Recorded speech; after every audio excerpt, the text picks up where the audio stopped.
اللهم صل على محمد وعلى آل محمد. اللهم صل على محمد وعلى آل محمد. Assalamualaikum warahmatullahi wabarakatuh. Juga salam sejahtera kepada kawan-kawan yang non-Muslim. Okey, saya dapati rupanya ada juga kawan-kawan kita yang bukan Melayu dan non-Muslim, dan juga ada yang berumur yang atas lagi daripada yang lahirnya daripada tahun 80-an, 90-an, 2000 pun mungkin juga ada.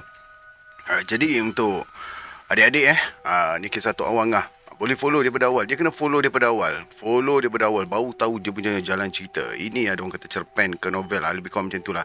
Dia ada berepisod. So kena follow daripada awal.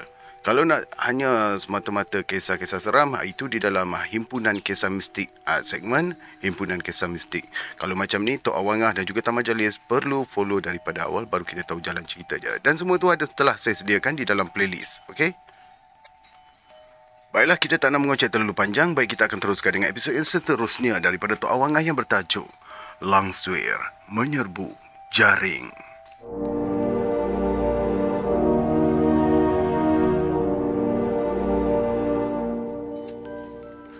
Kawasan Paya Bakau di bahagian Sungai Belukang masih belum diterokai.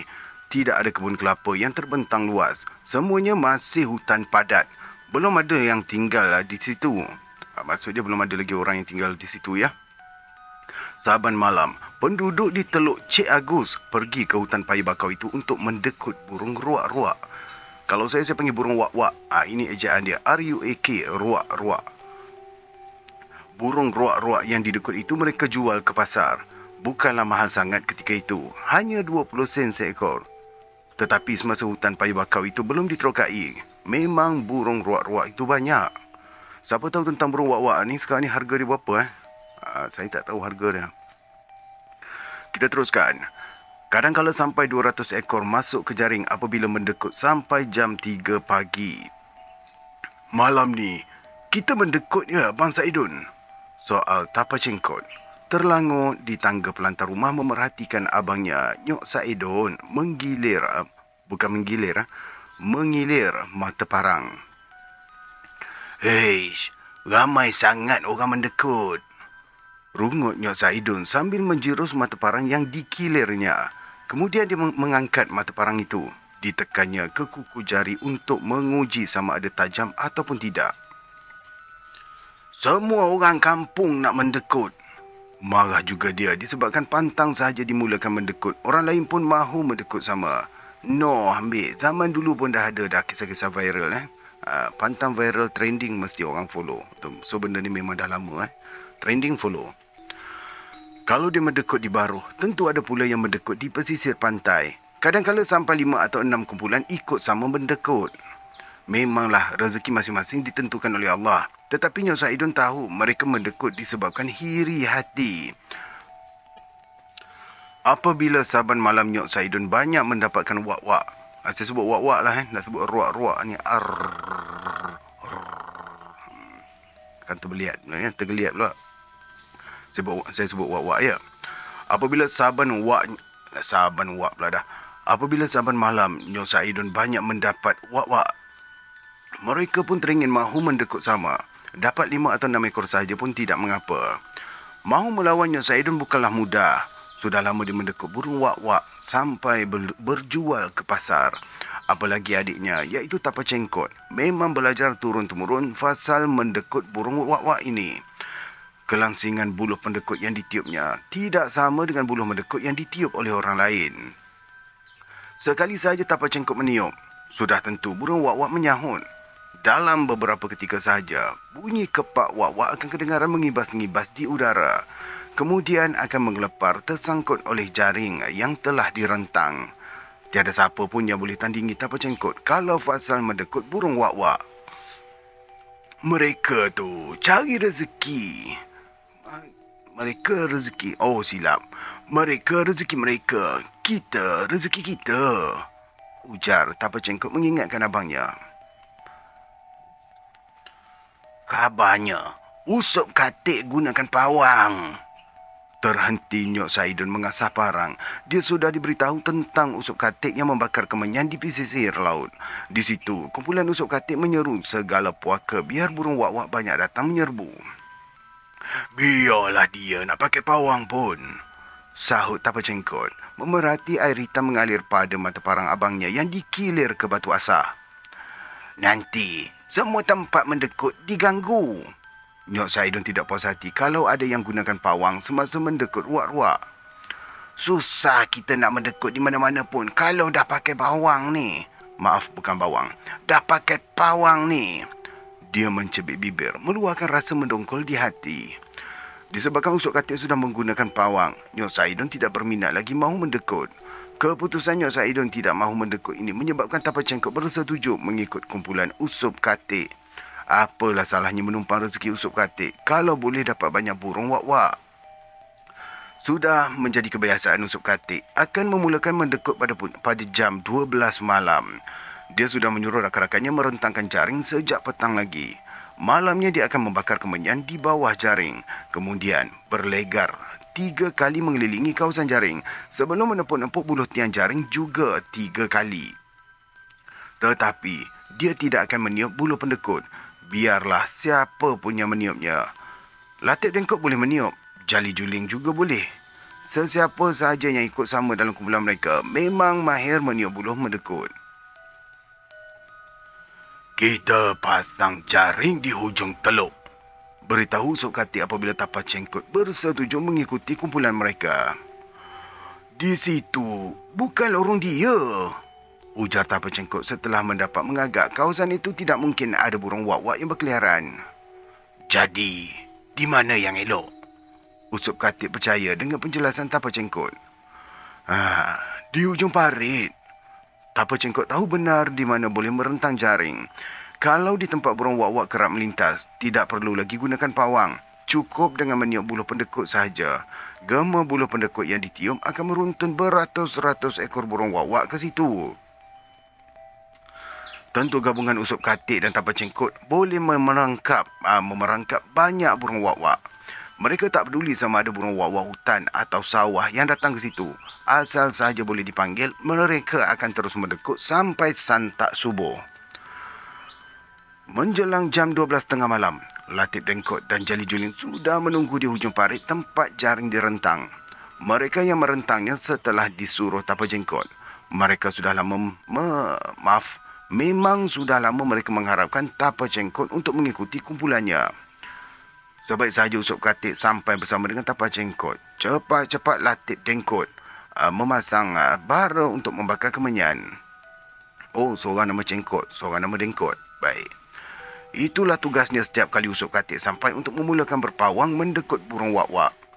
Setelah bara pembakar kemenyan berasap merabun-rabun, Usop Katik mula membacakan mantra. Dia membawa pembakar kemenyan itu berkeliling jaring yang direntang sebanyak 3 kali. Selepas semuanya selesai, Usop Katik menyuruh mereka meniup buluh pendekut. Latif Dengkot sendiri memulakan. Tetapi, setelah 10 minit Latif Dengkot meniup buluh itu, tidak ada apa-apa perubahan. Kelilingnya lengang, tidak ada tanda-tanda burung wak-wak yang menyerbu ke situ. Hailah, apa salahnya ni Pak Usop? Hairan juga Latif Dengkot apabila tidak ada seekor pun burung wak-wak terbang melayang. Biasanya, kalau dia meniup buluh pendekut, tidak sampai 10 minit, 2-3 ekor burung wak-wak akan menggelepar di jaring. Cuba Tapa pula mendekut. Usop Katik semacam mengarahkan Tapa Cengkot mengambil alih tugas Latif Dengkot. Tapa Cengkot berundur 3 langkah dari tempat dia berdiri. Dia mengisar-ngisar tumit sebelum mula meniup buluh pendekut. Baru beberapa minit dia meniup, sudah kedengaran bunyi tapak burung. Kedengaran bunyi kepak burung berterbangan di udara. Semakin galak Tapa Cengkot meniup, semakin riuh bunyi burung berpapasan. Tetapi tidak seekor pun melayah turun, apalagi menyerbu jaring. Jali Juling yang sudah menyediakan raga besar untuk meragut burung wak-wak tersangkut di jaring, tercangak-cangak memerhatikan setiap bayang di atas kepala. Tiba-tiba, seekor burung besar menyerbu ke jaring. Mereka terkejut. Apabila disuluh, seekor burung jampuk terkial-kial menggelepar di situ. Aduh, burung sial ni pula yang datang. Rungut Usup Katik kecewa. Kejap. Ada sesiapa ke yang terkencing dekat jaring? Soal Tapa Cengkot. Tak ada. Jelas Jali Juling menggaru-garu betis akibat gatal diketip nyamuk. Ada bau hancing ni, gerutu Tapa Cengkot. Siapa yang terkencing ni? Jerit Latik Dengkot yang memegang tiang jaring. Cepat-cepat dibekerja mendapatkan Jali Juling untuk mencapai lampu suluh. Sebaik saja dia menyuluh tiang jaring, kelihatan perempuan berambut panjang tersengih-sengih memeluk buluh tiang jaring. Patutlah burung tak datang.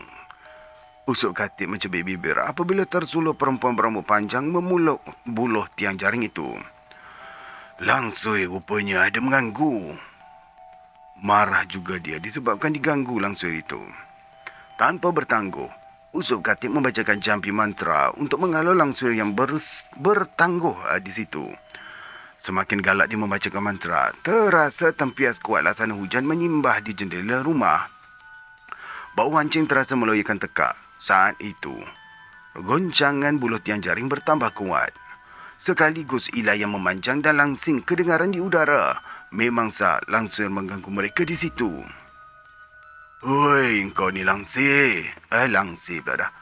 Saya nak sebut bahasa Kedah sebenarnya ni. Hoi, ni langsir. Senang sikit sebut. Tak apalah. Kita ikut apa yang ditulis ya. Kau ni langsir. Tapa Cengkok menyuluh ke tiang jaring yang berguncang kuat. Jelas pada mereka, perempuan berambut panjang berpaut pada buluh tiang jaring. Baju putih nipisnya berayun-ayun ditiup angin malam.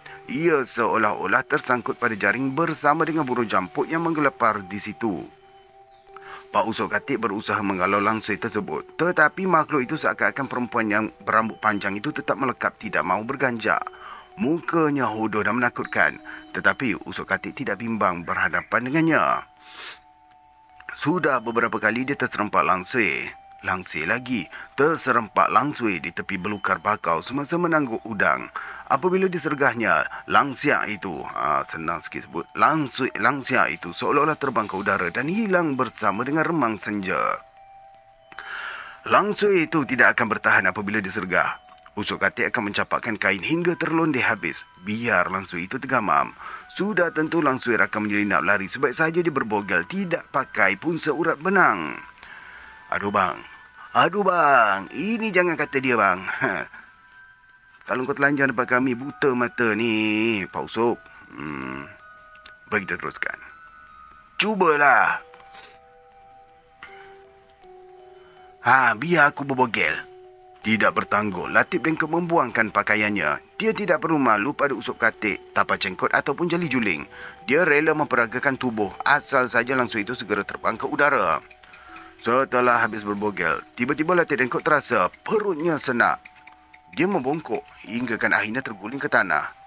Jali Juling lihat perut Latik Dengkot membesar seperti belon. Lantas, Latik Dengkot terjerit-jerit menahan kesakitan. Alamak, biadab langsung ini, gerutu Tapa Cengkot menggetak bibir. Berhenti mendekut, berhenti. Usup Katik memberi perintah setelah dia tidak dapat mengawal keadaan. Sebaik saja Tapa Cengkot berhenti meniup buluh pendekut. Langsung itu berhenti mengilai. Ia juga tidak lagi menggoncang buluh tiang jaring. Serentak dengan itu, Latif Dengkot sembuh serta-merta daripada mengalami sakit perut yang menyenak-nyenak. Perutnya yang membesar seperti belon itu juga mengempis semula. Cepat pakai seluar semula, ujar Usup Katik tidak bertangguh. Kita tinggalkan tempat ni sebab dia ni nak cari geruh. Baru kita faham betul lah. Geruh ni macam nak cari pasal, cari hal. Okey, baik. Katanya mengakui tidak mampu lagi berikhtiar. Bukan mudah mahu melawan makhluk demikian kalau tidak cukup kemahiran menentang muslihatnya. Habis, kita nak buat apa? Soal Latif Dengkot setelah memakai semula seluarnya. Kita balik sajalah, jelas Usup Katik. Kalau berkeras mahu bertahan, mana tahu langsung itu sengaja mencari niat yang salah. Mungkin ada di antara mereka yang akan dikorbankan.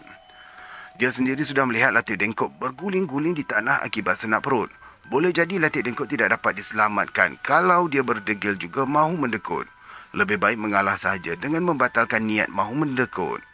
Apa sangatlah burung wak-wak kalau dibandingkan dengan nyawa mereka. Barangkali langsui itu jelmaan sahaja. Mana ada langsui berani melihat lelaki bertelanjang bogel. Makhluk sepertinya juga pemalu sampai tidak sanggup melihat lelaki berbogel di hadapannya.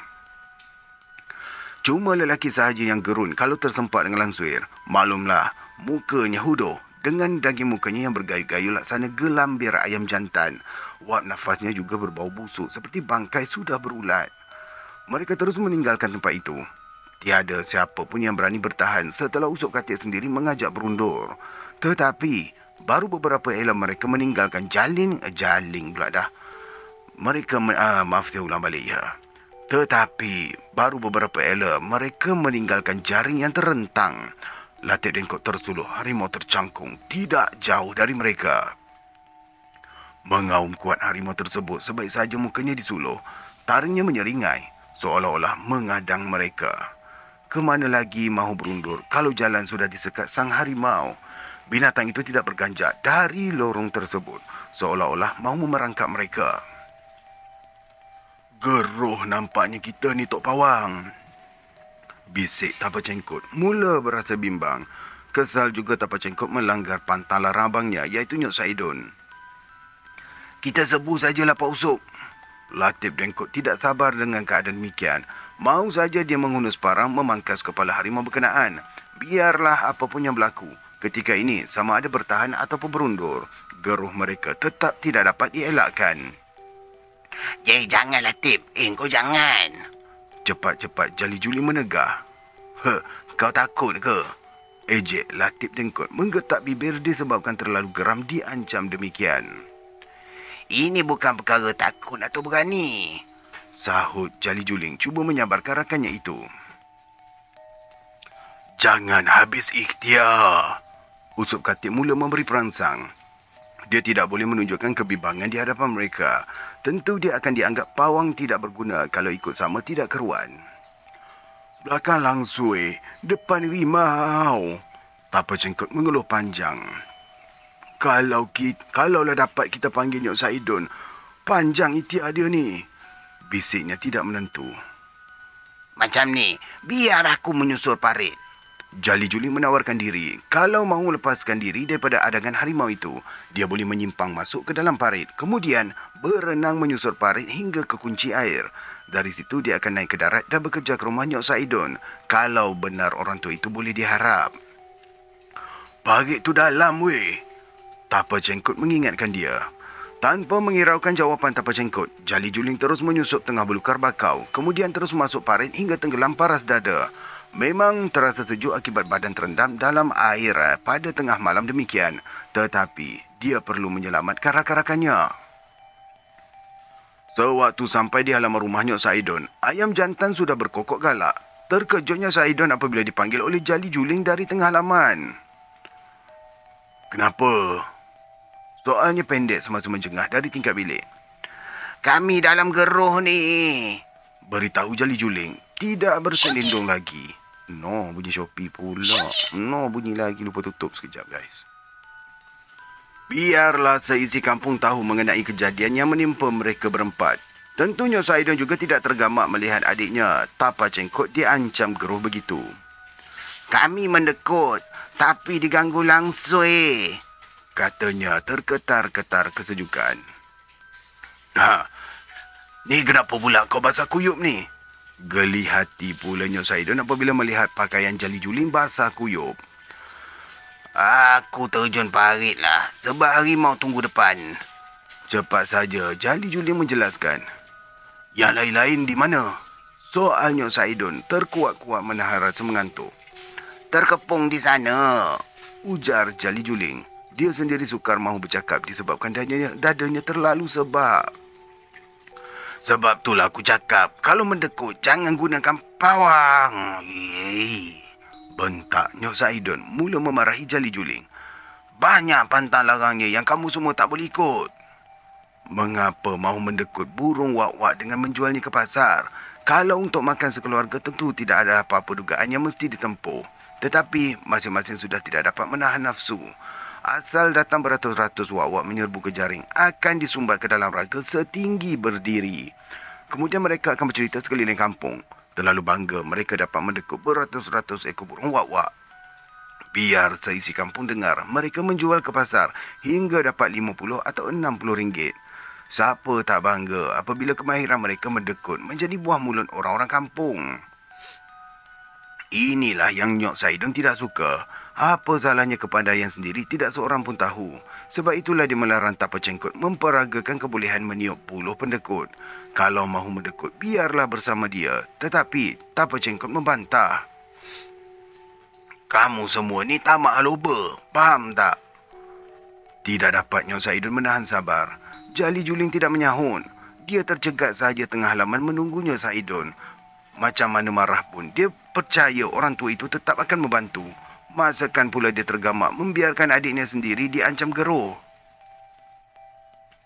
Sekalipun merungut-rungut marah, Nyok Saidon bingkas juga bangun. Kain selimut disandang ke bahu. Sempat juga dia mencapai parang yang tersangkut di dinding sebelum menyuruh isterinya, Yong Majeni, menutup pintu. Yong Majeni tidak membantah. Terkuat-kuat dia menutup pintu selepas Nyok Saidon turun ke tengah halaman. Ketika mereka sampai di hujung parit, harimau itu masih lagi tercangkung, tidak berganjak. Jali, kamu ikut di mana aku jejakkan kaki. Perintah Nyok Saidon terus melangkah menyisih sedikit dari tempat harimau itu tercangkung. Jali Juling mematuhi saja perintah Nyok Saidon itu. Terasa sikunya tersentuh kepala sang harimau, sekalipun menyisir sedikit dari lorong sempit yang dikelilingi belukar bakau. Tetapi harimau itu tidak menghiraukan. Ia tertegun di situ seolah-olah tidak ada siapa pun melintas berhampiran dengannya. Kenapa ni Tok Pawang? Terus saja Nyok Saidon bertanya sebaik sahaja sampai di hadapan mereka. Entahlah Nyok, mati akal saya. Beritahu Usup Katik merendah. Langgar pantang agaknya ni. Nyok Saidon menuduh. Malam ni kami tak buat apa-apa lagi. Sahut Latif Dengkut. Silap dialog. Baik saya ulang balik. Malam ni kami tak buat apa-apa. Sahut Latif Dengkut mula berani. Boleh jadi malam yang lain, kata Nyok Saidon keras. Barangkali juga. Jelas Usup Katik perlahan. Baru Usup Katik teringat fasal burung wak-wak yang mereka sumbatkan ke dalam buntil tepung. Disebabkan terlalu gairah, tidak sempat Latif Dengkut dan Jali Juling menyediakan raga. Asal tersangkut sahaja burung wak-wak di jaring, mereka sumbatkan ke dalam buntil tepung hingga sendat. Belum sempat sampai ke rumah, semua burung wak-wak tersebut terkejang mati. Tidak sempat disembelih. Tidak terfikir pula mereka, burung-burung berkenaan boleh mati apabila disumbatkan hingga sendat. Biasanya, dalam buntil tepung itulah mereka isikan. Tetapi setakat 15 atau 20 ekor memang tak ada yang mati. Kalau langgar pantang memang padanlah kena. Gerutu Nyok Saidon setelah diberitahu oleh Usup Katik mengenai 2 buntil penuh burung wak-wak mati di tempat mati tidak sempat disembelih. Kalau dah panggil orang punya, kenapa dibuang macam tu? Sepatutnya bangkai burung wak-wak itu dipulangkan semula kepada gembalanya. Kalau tidak kenal siapa gembalanya, jangan cuba gunakan pawang. Lebih baik mendekut dengan meniup buluh semata-mata. Masing-masing tidak berani lagi bersuara. Usup Katik sendiri mengakui kesalahannya melanggar pantang larang itu. Mana jaringnya? Nyok Saidon tercanggak-canggak memerhatikan dari situ. Latif Dengkut terus berpatah balik ke tempat jaring yang terrentang. Ketika ini, langsung seperti perempuan berambut panjang itu masih lagi berpaut pada tiang buluh jaring. Mereka semua melihatnya tanpa mahu berundur lagi. Ni langsung ni nak buat apa ni? Segmen Tiger Show ke apa ni? Nari tiang ke apa ni? Lama-lama dari situ tak lenguh lah. Aduh. Biarlah mereka berhadapan dengan Lang Sui. Kalau di belakang pula sudah menunggu harimau belang, ke mana sahaja tetap geruh. Tetapi setelah Nyok Saidon sampai, mereka tidak bimbang lagi. Usup Katik sendiri mengakui yang dia tidak boleh tandingi Nyok Saidon. Cuma orang tua itu saja macam harimau yang menyembunyikan kuku. Dia tidak akan bertindak kalau bukan terdesak. Hei Lang Sui, tak sedar ke muka kamu tu hodoh? Nyok Saidon mencubit bibir mengejeknya.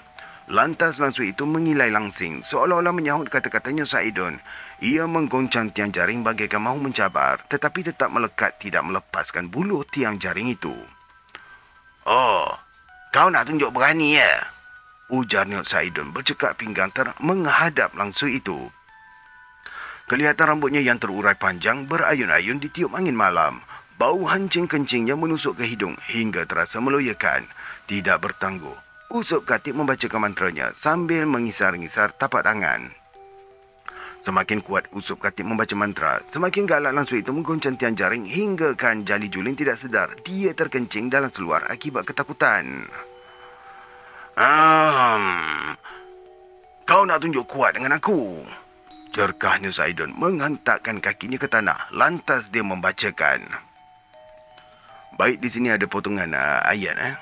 Potongan ayat. Saya risau nak baca, takut tersilap baca. Jadi saya akan skip, saya teruskan ya. Tersentak langsung itu. Kejap, saya baca jugalah. Tapi kalau tak betul nanti tolong betulkan saya di dalam komen. Boleh share ayat dia yang betul kat situ supaya kita... Yalah, ayat yang baik kenapa tak mau kongsi ya. Saya baca pelan-pelan ya. Lantas dia membacakan. Inna fi ikhtilafil laili wan nahari wa ma khalaqallahu fis samawati wal ardi la ayatin liqaumin yattaqun. Risau saya kalau silap baca. Nanti boleh komen ya. Bantu-bantu kita semua. Terima kasih. Terima kasih. Macam dah habis cerita belum? Kita sambung. Tersentak langsung itu. Ia merungut-rungut seperti menangis teresa-esa. Rambutnya yang terurai berasap tebal bagaikan debu panas beruap di simbahi air. Langsung itu sudah tidak bermaya mahu menggoncang tiang jaring. Ia tercungak-cungak bagaikan terlalu sebab menahan pilu. Usup Katip bertambah garang membacakan mantranya setelah melihat langsung itu mulai lemah. Sekarang, kau nak tunggu atau kau nak pergi? Nyo Saidun semacam memberi arahan. Bukan arahan, amaran. Semakin banyak langsung itu menyemburkan kencing yang berbau hancing. Ia tetap melekat pada tiang jaring. Tempias kencing yang berbau hancing itu menyinggahi kepala Nyo Saidun, menyebabkan dia bertambah marah. Nak menyanyi pula. Lanat kau langsui. Gerutunya menggetak bibir sambil menggosok matanya yang pedih akibat terkena tempias kencing langsui berkenaan. Aku akan rentap rambut kau. Katanya terus membacakan. Saya baca lagi ya. Kalau tak betul tolong komen Huwa awah. Dia macam kabur lah kat sini. Saya cuba.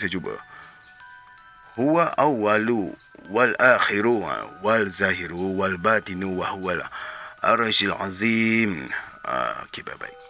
Sekaligus Nyo Saidun menghambur, memegang pangkal tiang jaring dan terus menggoncang kuat sampai ujung tiang jaring terlentur-lentur seperti joran pancing yang dijujut oleh ikan besar. Goncangan yang kuat itu menyebabkan langsuri itu tidak dapat berpaut kuat. Dia terhumban, tetapi sebelum sempat jatuh ke tanah, dia sempat lagi menghambur semula ke atas, kemudian melayang ke udara seolah-olah burung wak-wak yang terbang di tengah kegelapan malam. Alah, tak berani pula engkau tunggu ya? Ejek Nyo Saidun setelah lembaga menyerupai perempuan hodoh berambut panjang itu hilang bersama dalam kegelapan malam. Bau hancing kencingnya masih juga menyendat di hidung. Terpaksa Nyo Saidun mengibas-ngibas dengan kain selimut yang tersandang di bahu bagi membuang percikan tempias kencing itu. Barulah mereka semua menarik nafas lega. Sudah tentu gangguan langsung itu hilang bersama angin malam. Latif Dengkok sudah berani menarik jaring yang Latif Dengkok sudah berani menarik jaring, mahu melepaskan burung jampuk yang tersangkut di situ. Belum selesai lagi lah Latif, belum selesai. Ujar Nyo Saidun memandang anak muda yang menyanyi-nyanyi girang itu mencampakkan burung jampuk yang lama tersangkut di jaring. Tengok belakang tu. Tu. Masih lagi tercangkung. Katanya menunding ke arah harimau yang mula menderam. Ngauman harimau itu memang menggerunkan. Kalau harimau tersebut menghambur, sudah tentu mereka akan disambar. Kemana mahu mengelak sekiranya harimau tersebut mengganas? Bukannya boleh menyusup menyembunyikan diri dalam belukang bakau yang padat tidak ada ruang tu. Apabila mendengar bunyi ngauman harimau itu, kecut perut Latif Dengkot. Cepat-cepat dia meninggalkan jaring, lantas meratapi pula dah. Lantas merapati usup katik. Tetapi dia tahu usup katik juga tidak boleh diharap. Kau takut ke, Latif? Soal Nyok Saidun mendengus-dengus. Latif Dengkut tidak menyahut. Serba salah dia mahu memberitahu. Sekarang kau tiup buluh pendekut. Perintah Nyok Saidun berpaling pada Latif Dengkut. Mahu tidak mahu terpaksa jugalah Latif Dengkut meniupnya. Gema tiupan buluh pendekut nyaring di tengah malam. Sayup-sayup menghimbau hinggalah ke pelosok kampung. Tetapi tak ada seekor pun burung wak-wak yang melintas. Sekalipun puas Latif Dengkut meniupnya. Biar aku pula yang tiup. Tapa Cengkok menawarkan diri setelah tiupan buluh pendekut Latif Dengkut tidak memberi kesan. Jangan, Kata Nyok Saidun keras. urusan Latif, biar dia sendiri yang bereskan. Ujarnya sambil menepuk tangan 3 kali. Sekonyong-konyong seekor burung berlegar di kepala. Masing-masing menjangka tentu burung campuk lagi. Sekiranya burung campuk mengganggu, memang nasib tidak baik. Apalagi kalau masuk menyerbu ke jaring. Terpaksa dilangir semula dengan 7 jenis limau. Kalau tidak, selama itulah mereka terpaksa menanggung sial besar. Jangan siapa pun menyuluh. Cepat-cepat diingatkan oleh Nyok Saidun sebelum Jali Juli mengalihkan lampu suluhnya ke arah burung yang berlegar-legar di kepala. Masuk kau ke jaring. Dia melanjutkan sambil mengurut-ngurut tangan dari para siku ke bawah. Seperti memahami perintah Nyok Saidun, burung tersebut menerpa ke jaring. Menggelepar, ia tersangkut di situ. Kemudian, Nyok Saidun sendiri mencekup burung tersebut. Sebaik saja selesai dia menyembelih burung itu, Nyok Saidun menyuruh Latif Dengkut mencampakkan kepada harimau yang tercangkung menunggu. Tidak bertangguh, harimau itu mencakupnya. Setelah jelas burung wak-wak itu siap disembelih. Setelah jelas burung wak-wak siap disembelih itu sudah digenggam oleh harimau berkenaan, Nyok Saidun mematahkan ranting bakau sebesar kelengking. Selepas makan burung tu, berambus kau. Dia mencemik muka sambil mengibas-ngibas ranting bakau pada daun-daun anak kayu di sisinya. Menggeleng-geleng kepala harimau berkenaan. Selepas membaham burung yang siap disembelih itu, ia bangun perlahan meninggalkan hujung parit. Ngawannya juga tidaklah menggurunkan lagi. Setelah harimau itu meninggalkan mereka, barulah Nyok Saidun menyuruh adiknya meniup buluh pendekut semula. Sehingga santak subuh mereka mendekut. Banyak juga burung wak-wak yang masuk ke jaring. Hampir 20 ekor seorang mereka dapat burung wak-wak pada malam berkenaan. Memang saya ingatkan, mendekut jangan pakai pawang. Beritahu Nyok Saidun ketika saya berkunjung ke rumahnya di bagan sungai Balukang. Ustaz mungkin tak percaya, tapi di sini dulu hutan bakau. Bukannya ada sebatang pun kelapa macam sekarang. Jelasnya menggulung rokok daun nipah hingga sampai sebesar ibu jari kaki. Besar betul gulung dia. Puas juga saya mengajak dia mendekut, tetapi Nyok Saidun enggan pergi. Dia tidak mahu lagi mendekut setelah ada pihak yang menjual burung wak-wak ini hingga 80 sen seekor. Memang dari dulu, Nyok Saidun tidak akan menjual burung wak-wak hasil daripadanya mendekut. Yes, terima kasih. Minta maaf selama 2 hari saya tak dapat nak upload. Memang tak sempat lah bulan Ramadan ni kan. Apa pun terima kasih kerana mendengar daripada mula sampai habis. InsyaAllah kita akan terus lagi bertemu dalam episod yang seterusnya. Episod yang ke-85 dalam tempoh 2 hari lagi insyaAllah. Yang bertajuk Dikelilingi Lembaga Hitam. Terima kasih lagi sekali. Assalamualaikum warahmatullahi wabarakatuh.